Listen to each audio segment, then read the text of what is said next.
What's up, y'all, and welcome to the BLM Mississippi Podcast. My name is Donald. I'm a part of the BLM Mississippi organization, and today we'll be talking about Mr. Rasheem Carter. Mr. Rasheem Carter was a 25-year-old black man who was on his way back home from work, and he went missing in Taylorsville, Mississippi under mysterious circumstances. Exactly a month later, on November 2nd, he went missing on October 2nd, but almost exactly a month later, on November 2nd, his skeletal remains were found. The authorities, Taylorsville Police Department, said there was no foul play found. What you see up on the screen now is a viral Facebook post of what happened on October 1st in Taylorsville. Rasheem Carter asked Taylorsville Police Department multiple times for help. He asked multiple times for a place to stay until a ride can come get him. He told them that he felt that his life was in danger.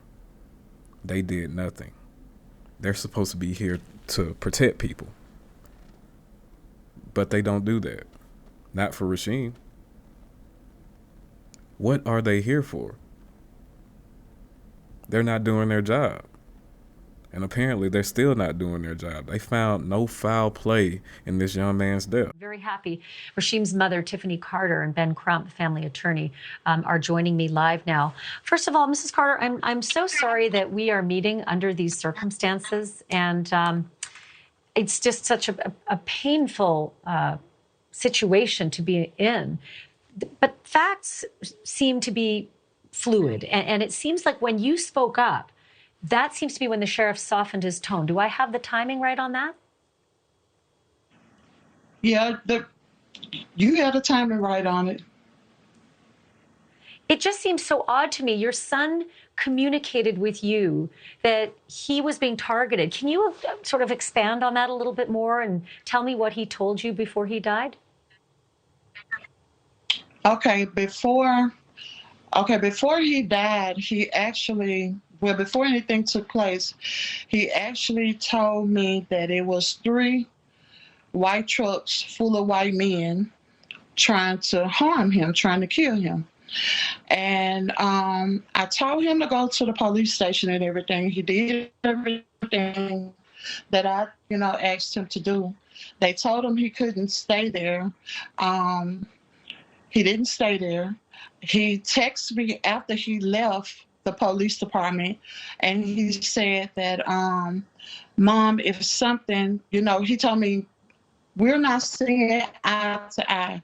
My boss and I are not seeing eye to eye. And then he put his boss name there, and he put the company name there, and he told me if something happened to him, his boss was responsible. And he said, Mama, I'm smart. He got these men trying to kill me. And he texted me that after he actually left the police department that particular night.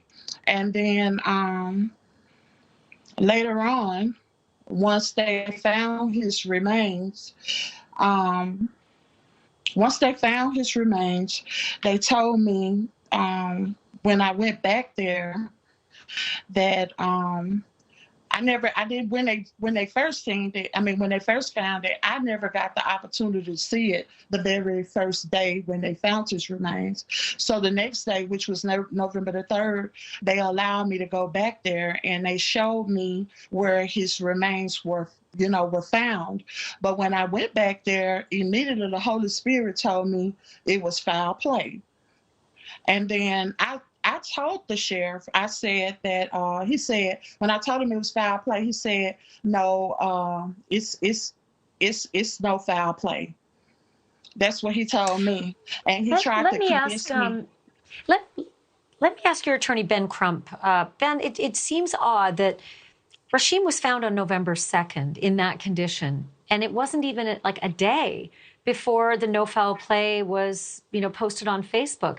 Is the concern with the amount of time, how quickly they determined that? Because it seems now that murder may still be on the table.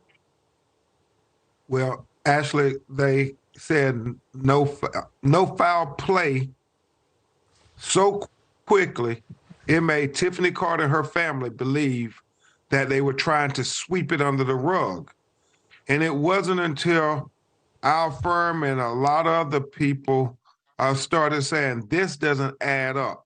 When you look at that text message and the fact that he was being chased, you have to investigate this. You cannot try to tell this brokenhearted mother that her son being found with his head decapitated was natural, because I believe, as Tiffany said, he said, oh, he must have got dehydrated and passed out, and animals tore his body apart from the head, the spinal cord.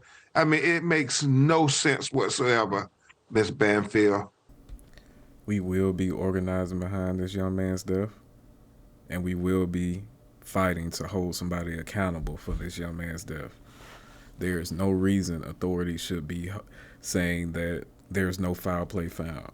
There's no reason any blind man can see something shady going on here. So yeah, we will be in this fight right along with Mark Royal Bridges and his organization, Building Bridges.